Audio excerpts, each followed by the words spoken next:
Why do bad things happen to good people? Sometimes you've asked this question from yourself. I'm a good person. I help everyone. I don't hurt anyone. I can see myself as a good person. But still, why all these bad things? Why all these painful things, sufferings happen to my life? Why life always keep testing me always? Well, these questions we've asked most of the times in our life, right? Do you know how Buddha saw this? In the night of his enlightenment, the first thing that he realized was that life is consist of suffering. Suffering is a part of everyone's life, right? So Buddha did not say suffering as a part of good people's life or a bad people's life. Buddha saw that suffering was universal, right? But when we face adversities in life, when we face these realities like painful situations in our life, we think that the only person who is going through this suffering, the only person that is going through this difficulty is only me. That is how everyone feels. Not to lie, sometimes I feel that. But what Buddha teaches us to see it as is to see the suffering as a universal thing. I'll tell you a story. A young mother lost her baby. But she loved her baby so much that she refused to accept her baby's death. What she did? She took her baby and ran from one village to another, one city to another, finding a doctor to cure her baby. But no one could bring a dead person back to life. Finally, she met the Buddha. The Buddha said, "Okay, I will cure your baby. But we need one medicine to do this. Can you bring it? Go and bring a handful of mustard from a family that no one has ever died." So the mother was so much happy. She thought that she could find this easily. So she ran to the village and went to the first house that she found and asked, "Do you have a handful of mustard that I can get?" Then when the householder was about to give the handful of mustard, she said, "Has anyone died in your family?" Then they said, "Oh, my uncle died last year." Then she said, "I don't want your mustard." She went to the next house and she got the same answer. Someone had died. She went to the other one. She went from one house to another and she went through the whole village. The only word that she heard was, "Someone died." Death. Then she understood, okay, death is not only for me. Death was something that I always heard in this journey. Maybe my child is dead. So she made her heart strong enough to accept her baby's death. She went back to the monastery to meet the Buddha and thanked the Buddha for curing not the baby, but her heart. What Buddha teaches us to see about life is that to see the suffering as universal. So next time when you go through a difficulty in your life, and the next time when you go through a hardship, painful feeling in life, understand that you are not all alone. There are so many people who is going through in life that's in the same situation, the suffering. Okay? Most of the time, we try to remove the suffering from life. We always wish that this suffering was not there in our life. Right? We go to sleep thinking that next day morning when we wake up, all these things will be a dream. All these problems will disappear. But the reality is, when there is suffering in life, there is suffering. So that the first thing that we need to do is that accept that there is suffering in life. So the whole point of realizing the first noble truth in Buddhism is to accept the suffering as it is, to see the suffering as it is. Only when you accept the suffering, we can cure it. We can find a remedy for it. First of all, you need to accept that there is pain and suffering in all of our lives, right? And then we can choose what to do with it. Most of the time, we spend a lot of time worrying about changing what we can't change, right? But it all depends on how you choose to react to these experiences in life.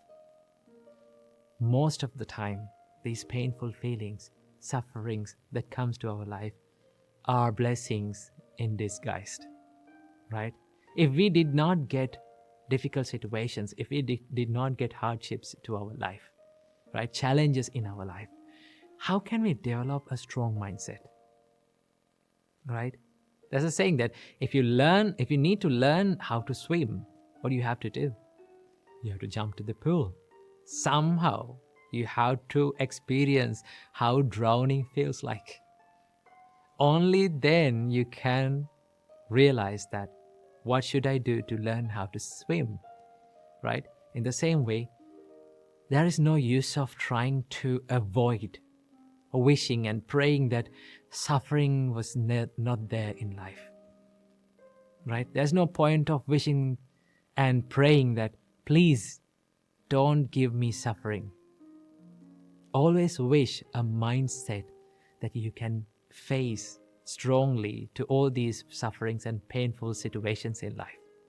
Whenever you get a strong mind to face any kind of challenge in your life, then you can be happy and in peace, because you're ready for anything in your life, right? So always wish a strong mindset that you can face any challenge, any difficult situation in life. So remember that not only bad things happen to good people, good things also happen to good people. And also, sometimes you may think, why all those good things happen to bad people, right? It is not always the case. Good things happen to bad people, and also bad thing happens to good people. That is the law of this world. So we all need to develop the mindset to see the suffering as a common truth to everyone, not a personal thing. So I wish you all, may all of you be able to develop a strong mindset to face any challenge in all of your life. Namo Buddhaya. Don't think that you don't have help. Don't think that no one is caring about you. The truth is, there are people who can help you and who are willing to help you. All you got to do is just step a little outside and seek for the help from correct people and from the correct places. So when the life throws challenges towards us, when there is tough times in life, we tend to think that we are the only person who is going through depression, anxiety, or stress or problems. But the truth is, if you see the world, there are millions and millions of people who are struggling and who are suffering in this life, right? We all struggle in our lives to live in this world, right? So it is not your suffering. It is not only my suffering. It is our suffering. We all are suffering in this world. The Buddha said, where there is birth, there is suffering. That is the reality. But we don't want to think about this suffering as something negative, right? It is not the suffering that makes us negative. It is the perspective that we are holding on to suffering makes us negative, right? So, today, I'm not here to talk about depression and how to quit the depression.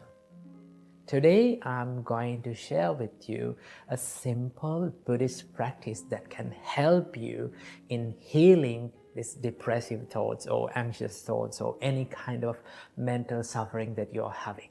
And this practice is called becoming mindful about your thoughts. right? Becoming mindful about your thoughts. In Satipatthana Sutta, Buddha explains this as Chittanupassana. So how can we practice becoming mindful about our thoughts? It is very simple, right? You can do this practice whenever you want or wherever you want. It is free. You totally have the freedom to do it, right? Here's how we can do this. And when we become mindful about our thoughts, what we are doing is we are not judging our thoughts, and also we are not trying to stop our thoughts, but we constantly become aware of what we are thinking, what comes to our mind. So all you got to do is you can sit down, or you can do this while walking, while traveling in the bus, or wherever you want. Just ask from yourself that, what am I thinking? Then you will come across with these thoughts, right? So what we have to do is, whenever you become depressed, whenever you feel anxious about yourself, whenever you feel sad about something, what you have to do is just notice it. Notice it as a thought. Because most of the time, we judge ourselves by thoughts. We are thinking about ourselves as our thoughts. But remember, you are not your thoughts. When you become more mindful, it gives you this ability to separate yourself from your thoughts, right? So we don't want to judge ourselves by our thoughts. What we are doing is we become mindful. We become more aware of our thoughts without judging. It is very simple. It's like this. It's like you're watching a traffic pass by sitting beside the road. You can see cars are going, you can see bikes are going, vans, buses, cargo carriers. There are so many vehicles that are going. All you're doing is you're just watching them. You're just noticing them, right? But most of the time what happens is we become more afraid about these vehicles, and we try to jump into the middle of the road, and we are trying to stop these things, right? That is what you are doing. That is what we are doing when we become depressed or sad. When these sad and depressed thoughts haunt our mind, what we are doing is we are trying to fight it. We are trying to suppress them. We are trying to stop them. The more you try to stop these thoughts, it will come again and again. Remember that. So all you got to do is, we are not going to fight them. We are not going to stop them. We are noticing them, right? You can do this. Just ask this simple question from you. What am I thinking? Then you will find that, oh, my thoughts are depressed. It is not me that is depressed. My thoughts are depressed, right? So what is the nature of a thought? It will come and it will stay for a while in your mind, and it will fade away. That is the nature of the thought. So it is just a thought. That means you are not the depression, you are not the anxiety, and you are not the stress. Remember, if you feel hopeless, if you feel that you are not good enough, don't believe what your mind always says. You are more capable than you think. You are more good than you think, right? So what is holding back us is this little frame that we are having inside our mind, that I am not good enough. I cannot do these things. I am not capable of doing these things. I am hopeless. No one is going to help me. If you change that mindset one day, remember, you can do better and you can do more than you think. So please, don't think that you are not good enough. I repeat again, that you are more capable of doing things more than you think, right? So believe in it and work for it. So if you are going through painful situations, and if you are having painful memories about yourself, don't run away from them. Don't be afraid of them. Remember, pain is a part of growing. right? If you want to grow, sometimes you have to go through pain. Most of the time you have to go through pain. So if you practice these mindful exercises, and if you seek for the help, and if you do this proper medication for your mental suffering, then one day for sure you are going to be okay. You are going to be happy in your life. And this is the best part of recovering from these traumatic and painful situations. What is that? You can help someone who is in the same place as you were. You can say that, do these things, practice these things, think like this, because I know the pain that you are going through, because I was a person like you. But I am recovered now. You also can recover yourself. So you can inspire others and you can help others. And then you will find the real value of your life. So please do not think that you are not good enough. You're more than enough than you think. So remember these things and practice these things in your life. And I wish you all, may all of you find the real happiness in your life. From today's video, let's discuss about how can we deal with anxiety and what to do when our mind becomes anxious, right? We all know that how it is painful when our mind becomes anxious and when we become afraid of the things that will happen in the future, or when the mind creates all these scenarios in our head about the things that will happen in the future, right? So how can we deal with this state of mind? There are a few things that we can do, right? But most of the time, when we become anxious, what happens is we become panicked and we take decisions that may not be the correct decision to take. Okay, so today I'm going to be sharing with you few things and few advices that I have given and that helped me a lot personally to deal with this anxiety. So the first thing that you have to do is, first, you have to be aware of your mental state, right? If you're anxious, if you're afraid of something, the first thing is to be aware of it and to accept it, right? Most of the time, we pretend not to be anxious. We pretend not to be fearful about the future, and we try to reject that state of our mind. The more we reject, the more it persists in our mind. So that is why the first step is to acknowledge and accept your current state of your mind. If you're anxious, just say to yourself, okay, now my thoughts are in anxiety mode, right? My thoughts are anxious. I am fearing about certain things. Acceptance will help you to catch the thought and to be more aware of it. And also, when you accept it, it creates less pain, right? Acceptance is the first step of healing. So the first step is to accept your current mental state. And the second step is, this is amazing, once you understand the current state of your mind, what you have to do, the biggest advice that I have given about anxiety is do one thing at a time, right? Take one action at a time, right? We all know that when we have lot to do, right? When we have many jobs to do, what happens?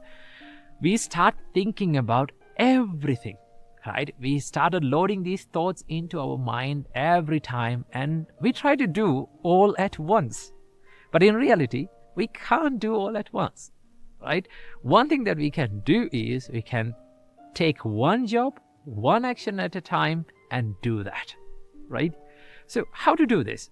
First of all, to clarify your thoughts and to be clear about what you have to do and what you can do and cannot do, first, sit down in a quiet place, take a piece of paper and write down all the things that you are fearing about, and write down all the things about the current situation that you are in. And also, most importantly, you have to write down the things that are in your control and things that are out of your control. When you clarify these things, you can take actions upon the things that are under your control.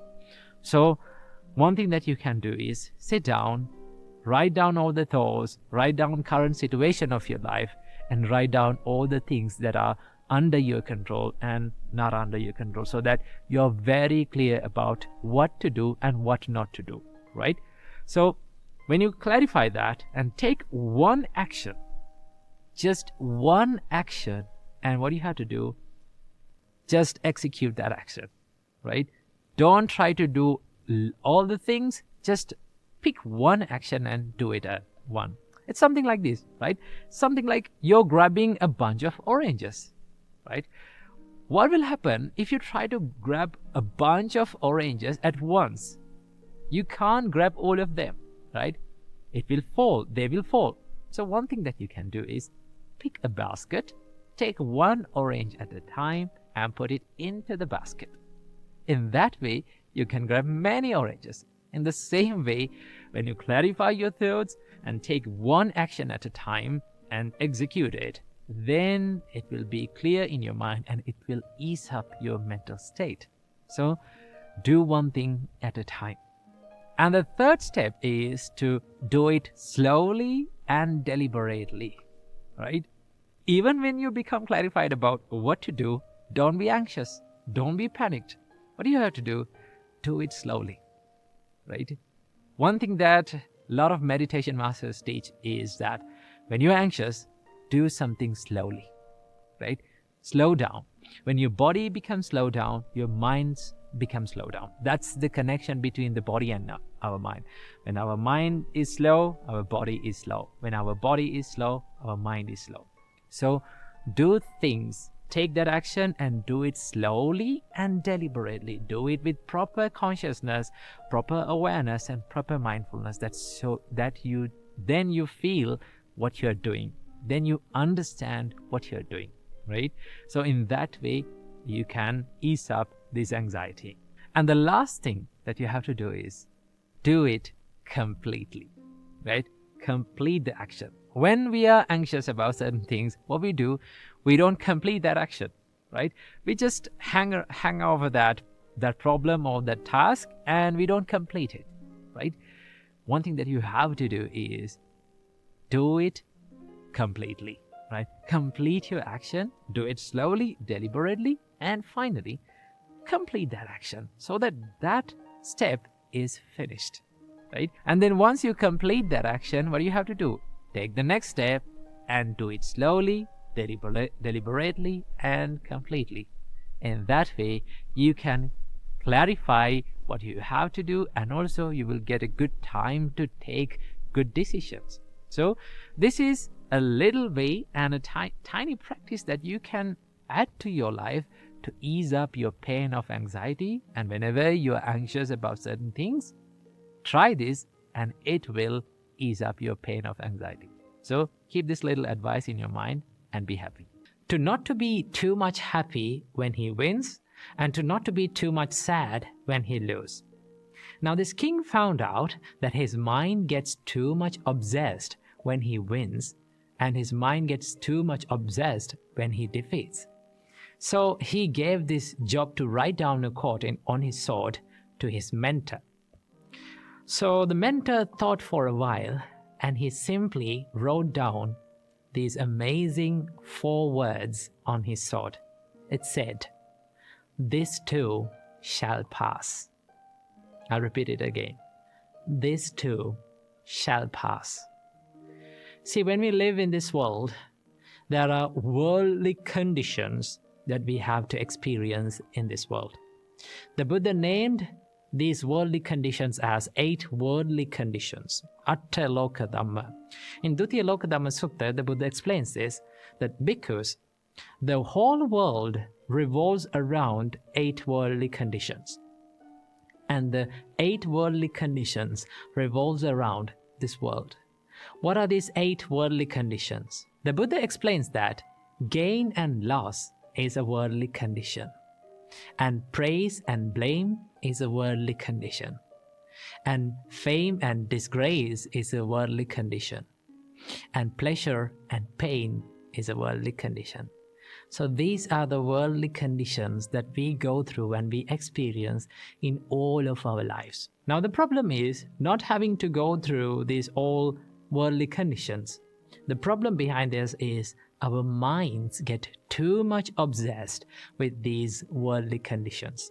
When we win, our minds get too much attached to it, and we forget that this victory won't last forever. And when we lose and when we defeat, when we fall down, our minds get too much obsessed with that defeat, and we think that this defeat, this sadness, this suffering will last forever. But in reality, all good things come to an end, and as well as all bad things come to an end. Nothing lasts forever. So how can we live by not being attached to this winning and losing, and not being attached to any kind of these worldly conditions? Now, Buddha shows us the way to not to be attached to any kind of these things. The way to do that is to simply understand the nature of all these conditions. What is the nature? The nature of all the worldly conditions is they are subjected to change. Right? When you win, it is subjected to change.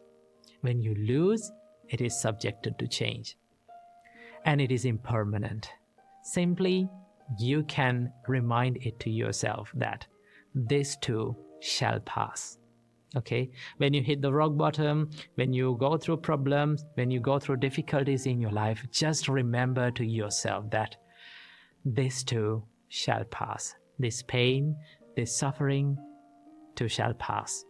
And when you win, and when you're happy, and when everyone cheers for you around you, always remember to yourself that this is not going to last forever.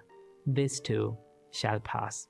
That is one of my favorite quotes that I read recently. It says, when you win, you are not good as you think you are. And when you lose, you are not bad as you think you are. So when you win, everyone will cheer to you, everyone will congratulate you, everyone will say good things about you, but always remember, you are a man. You are a human. You are imperfect. And everything is subjected to change. Now, this does not say that you should not enjoy winning. You should not enjoy victory. You can enjoy victory. You can be happy about it. But simply understand this winning, this victory won't last forever. And when you lose, you have to remember to yourself that you are not bad as you think you are. You can learn from your mistakes, you can learn from your fails, and you can always improve yourself and always think that this is not going to last forever. This pain is not going to last forever. By simply understanding that everything is subjected to change, nothing is permanent in life, will help you to achieve a happier and more fulfilling life by not being attached to any kind of these extremes. When you win, do not be too much attached to it. And when you lose, do not be too much attached to it. Then you will be happy. Imagine you're having a rough day and you're scrolling through social media. And you see these nice pictures, people are celebrating their life, having the best days in their life, celebrating and becoming happy. When you see these pictures, what do you feel inside? Sometimes we feel even more stressed and we feel like there's no value in our life. One of the biggest enemies of our happiness is comparing our life with others' lives. There is some sort of jealousy and envy that builds up in our life, in our mind. That is why becoming envious and jealousy and comparing our lives to others is one of the biggest enemies of our happiness. To overcome this, the Buddha introduced a special practice, and that is called mudita. Mudita means appreciative joyfulness. Always remember, when we compare our lives to others, and when you build up that jealousy and envy within yourself, it is not going to help in your success, in your life, right? Sometimes, like we stop in a certain place, okay, we hold on to one emotion and we stay in that envy and jealousy and thinking about other people's lives without making our life successful, without focusing on our life. So the Buddha said, when you see these successful people in the society, when people around you living the best days in their life and your life is not having such experience, always look up to them and think and wish the happiness of them. Okay? That is called appreciative joyfulness. Wish the happiness of beings around you, even though you are going through a tough time. When we see successful people, we should not be jealous at them. It is not going to help us. What we have to do, we have to wish the success on them. When you see someone is having the best days in their life, think of him and say, oh, may he be happy even more. May he have a prosperous and a happy life forever.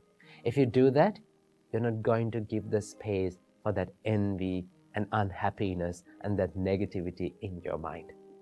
The more you practice this positive mindset, the more you practice this appreciative joyfulness, you can be happy about yourself. Even on the hard days, even though your life is in a tough place.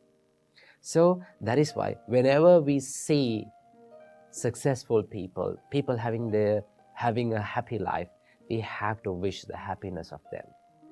That is called mudita. So when we practice this simple Buddhist practice of mudita or appreciative joyfulness, we can be happy about our life and also we can be peaceful within.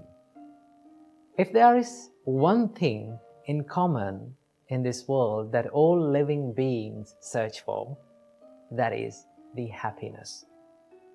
We all like to be happy. We all seek happiness in this world. If I ask from you, would you like to be happy in your life? What will be your answer?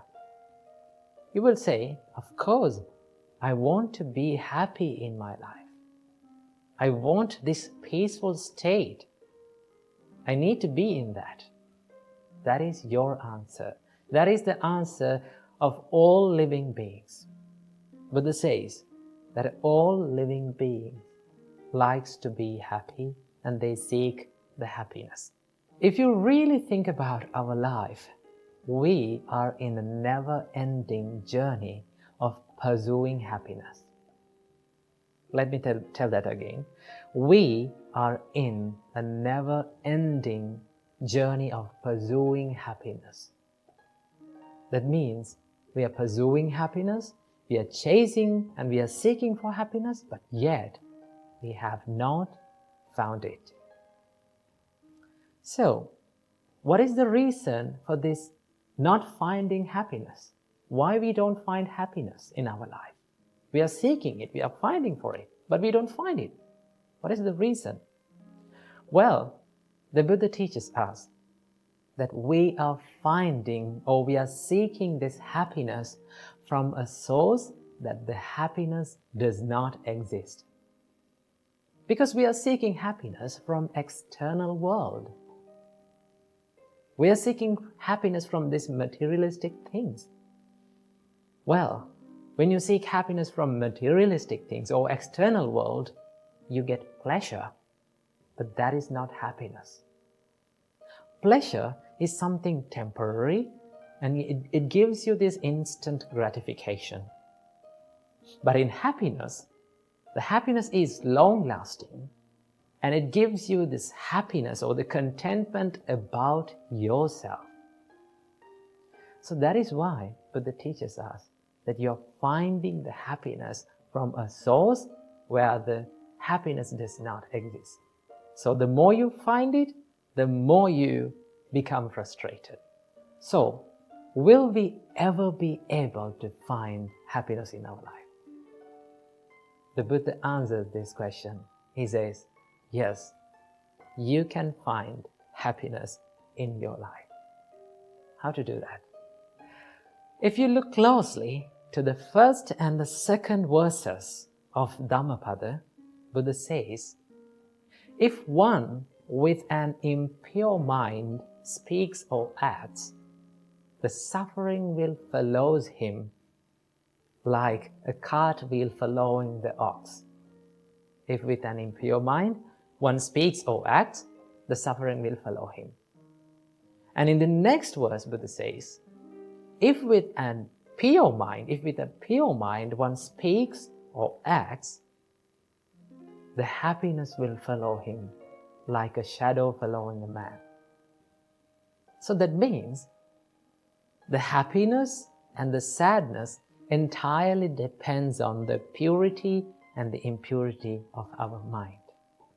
When our mind is pure, we can find the happiness. So, how can we gain this purity in our mind in order to find the happiness? Well, Buddha teaches us there are a lot of things that you can do to make your mind pure. So today, I'm going to share with you a few things that can give you the happiness in your life, that you can find the happiness in your life.